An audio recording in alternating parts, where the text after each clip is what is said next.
Oi, tudo bom? Nesse vídeo eu vou falar de um tópico que é bastante importante. Depois de desenhado o nosso BPMN, como conseguimos garantir que ele se comporta do jeito esperado? Uma resposta seria: é só rodar ele na mão e testar. Para diagramas extremamente pequenos, isso até que pode ser viável, mas conforme o BPMN vai ficando complexo, o teste manual fica impraticável. Testar manualmente é tedioso, cansativo e sujeito a erros, e em alguns cenários impraticável, como esperar um timer configurado para levar dias para avançar o processo. Com os recursos de testes unitários do Java, aliados às bibliotecas de testes do Camunda, conseguimos simular a execução do nosso BPMN de forma automatizada. Da mesma forma que um técnico eletrônico usa multímetro e osciloscópio para verificar se um circuito eletrônico apresenta os valores corretos, nossos testes unitários vão verificar se o nosso código está se comportando como esperado. Bora lá! Para demonstrar o funcionamento do teste unitário, vamos utilizar o projeto do vídeo 3 da calculadora. Nesse projeto temos a nossa aplicação Java e o nosso BPMN. E para poder usar os recursos de teste unitário, vamos precisar adicionar algumas dependências dentro do POM. Precisamos adicionar o starter de teste do Camunda, a extensão de acerte cenário, a extensão de teste coverage e a extensão do Mockito. Com isso, conseguimos rodar o teste unitário validando todo o nosso fluxo. Além das dependências, precisamos colocar dois arquivos dentro da pasta source test resources do Java. O primeiro é o camunda.cfg.xml. Tem algumas configurações dos bins da aplicação. E o outro arquivo é o logback-test.xml, onde fica configurada a exibição dos logs durante a execução dos testes. Feito isso, já conseguimos criar nossa classe de teste para a calculadora. É só clicar com o botão direito na pasta Source Test Java, New Class, Java Class. Daí o nome eu vou colocar calculadora teste.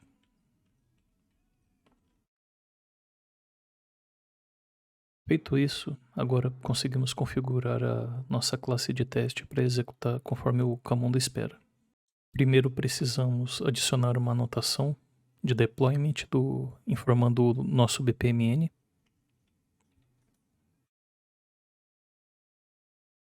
Daí o parâmetro que ele utiliza é a resources e ele aceita um array de strings. Daí como o nosso arquivo de BPMN é chamado process.bpmn, eu vou colocar esse nome aqui.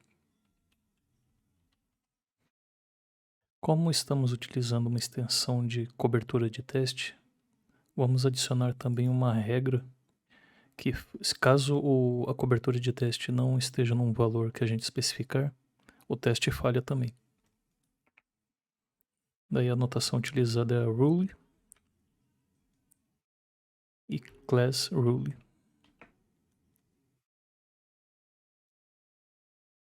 Daí aqui eu vou declarar a regra no padrão que é esperado. Daí eu só vou minimizar aqui a lateral esquerda para conseguir ver o código inteiro. Daí essa classe ela tem um builder.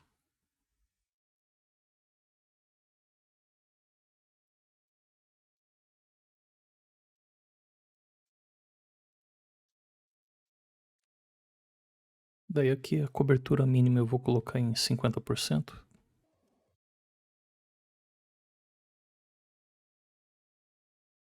E com isso eu especifico que caso a cobertura de teste seja inferior a 50%, o teste vai falhar. Para poder executar o processo da calculadora, eu tenho que mocar o cenário dela.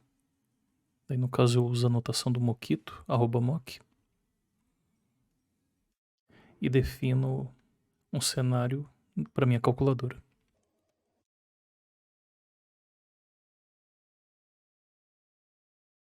A gente vai utilizar o Mockito, a gente precisa fazer um passo de setup que vai inicializar os mocks na nossa classe de teste.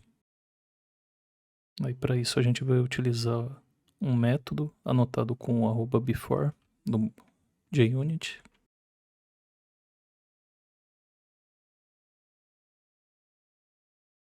E utilizar o método do Mockito para inicializar os mocks. Com isso, a gente já fez o setup inicial da nossa classe de teste. A gente consegue criar agora um primeiro teste para validar se está funcionando. Eu vou começar com o teste da soma.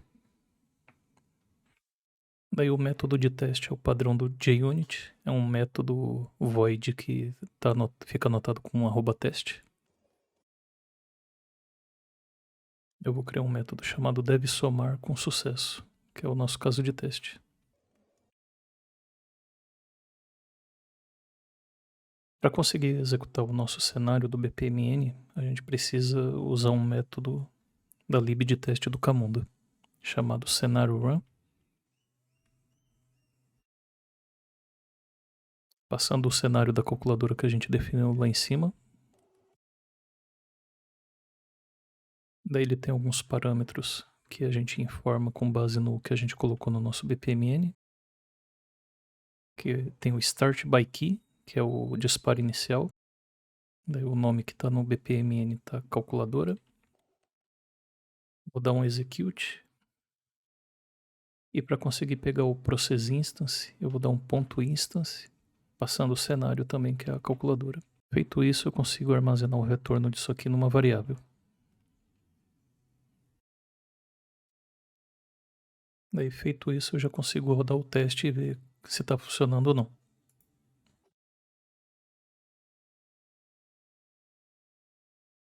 Descendo aqui no log, a gente consegue olhar que ele falhou numa asserção, que tem uma task inesperada chamada formulário calculadora. Olhando aqui no BPMN, a gente tem o formulário da calculadora, que é uma user task, e o formulário com resultado, que é outra user task.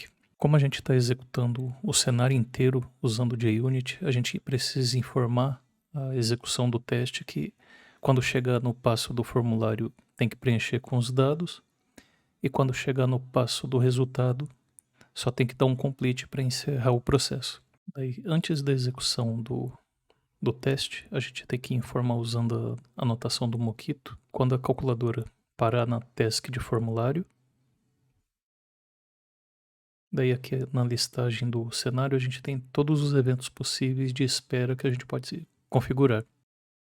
Daí no caso do nosso BPMN vai ser o waits at user task. Daí o nome da user task a gente consegue pegar no BPMN. Daí eu quero que quando chegue no formulário da calculadora ele retorne, ele execute minha task, passando os valores que eu desejo. Daí nesse caso é um complete. E eu quero passar uma lista de valores, que são as variáveis da operação, o valor de A e o valor de B. Para preencher esses valores, eu tenho um método utilitário chamado withVariables. E eu consigo passar os pares de chave e valor. Daí no meu caso vai ser a operação com o valor soma, a variável A com o valor de 20 e a variável B com o valor de 22. Com isso, a gente está instruindo que quando chegar na task de formulário, ele vai fazer o preenchimento dos dados e submeter para continuar o fluxo. Agora a gente precisa instruir também que quando chegar no formulário com o resultado, ele dê um complete e continue o fluxo. Vou usar o waits at user task também, passando o nome da tarefa de resultado, que é task underline resultado.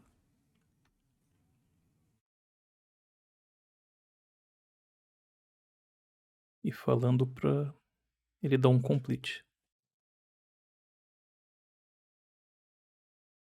Como nesse caso eu não passo nenhum valor, é um complete sem parâmetros. Daí agora eu consigo executar o teste de novo.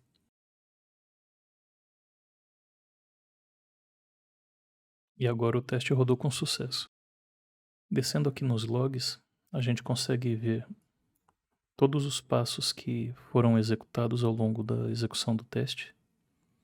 Que ele começou no Start Event, passou pela User Task, passou pelo Gateway, foi executado na Script Task, finalizou a outra ponta do Gateway, daí chegou na User Task do resultado e chegou no final do fluxo.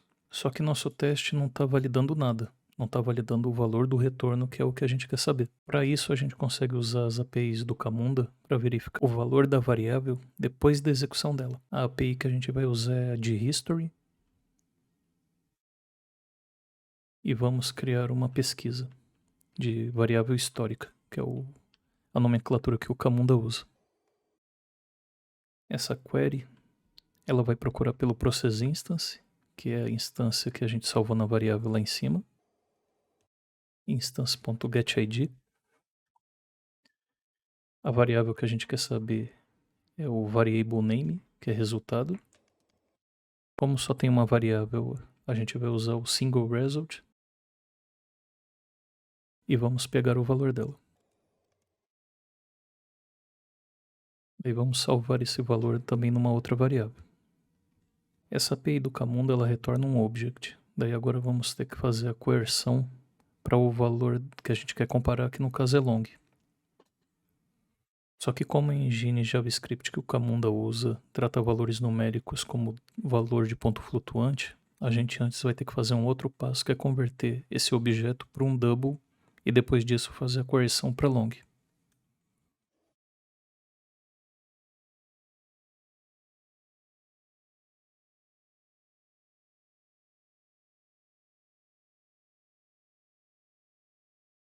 Com isso, agora a gente consegue usar um assert para verificar se o valor está batendo com o que a gente espera.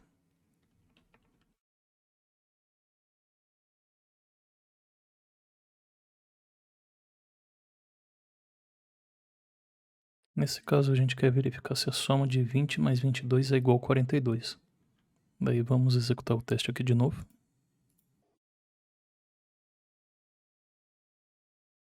E mais uma vez executou com sucesso.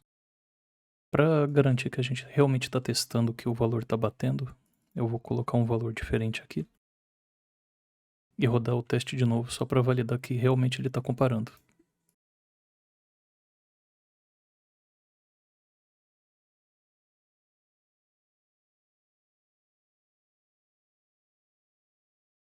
Nesse caso o teste falhou. Descendo aqui no detalhe a gente consegue ver que estava esperando 20, mas chegou 42, que foi o valor que a gente alterou aqui de comparação. Então realmente está comparando certinho. Daí só voltar o valor aqui e rodar de novo. E o teste voltou a passar. Além da verificação do funcionamento do nosso teste, a gente consegue também ver ter uma representação gráfica do fluxo como ele foi executado. Para isso a gente consegue ir na pasta target da nossa aplicação. Dentro dela tem uma pasta test coverage e dentro dela tem a pastinha com o nosso cenário de teste. A gente consegue abrir ela no Chrome e ver aqui que a gente passou pelo fluxo de soma. E com isso, para cenários mais complexos, a gente consegue garantir que o caso de teste que a gente está validando está passando exatamente por onde a gente quer que passe. Voltando aqui para o projeto, a gente agora consegue fazer o teste das outras operações. Aí vamos criar o teste da subtração. Daí aqui nos valores eu vou manter o 20 e o 22, só que como a gente está fazendo uma subtração, o resultado esperado tem que ser menos 2.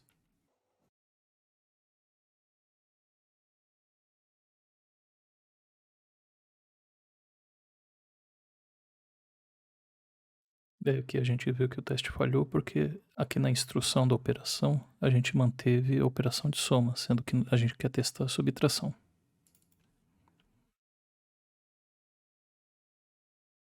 Daí agora rodando o teste ele deve funcionar. E funcionou. Daí agora vamos fazer a da multiplicação. Alterando aqui o nome do método para deve multiplicar com sucesso. A operação vamos colocar multiplicação. O resultado esperado tem que ser a multiplicação de 20 e 22, que daí no caso é 440.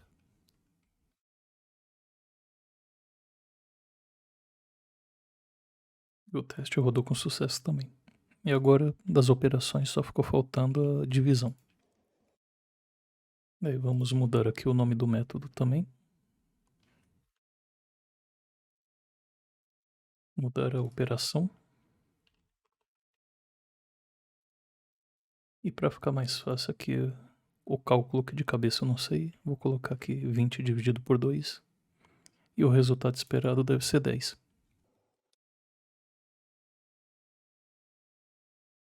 E o teste rodou com sucesso também. Daí agora a gente consegue rodar a classe de teste inteira, validando todos os 4 cenários.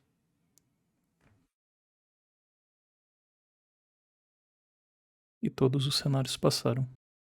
Aqui eu só estou fazendo o teste dos casos felizes, mas vocês podem fazer de divisão por zero e outras validações também.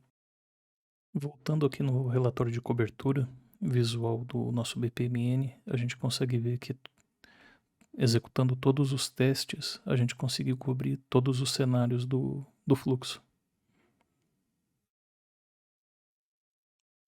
E com isso, a gente consegue garantir que o comportamento do nosso BPMN está funcionando conforme o esperado.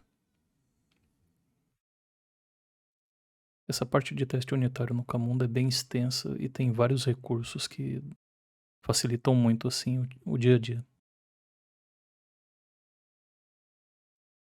E assim chegamos ao final desse vídeo. Espero que você tenha gostado dessa pequena amostra de como os testes unitários de BPMN facilitam bastante a vida. Obrigado por assistir e até mais.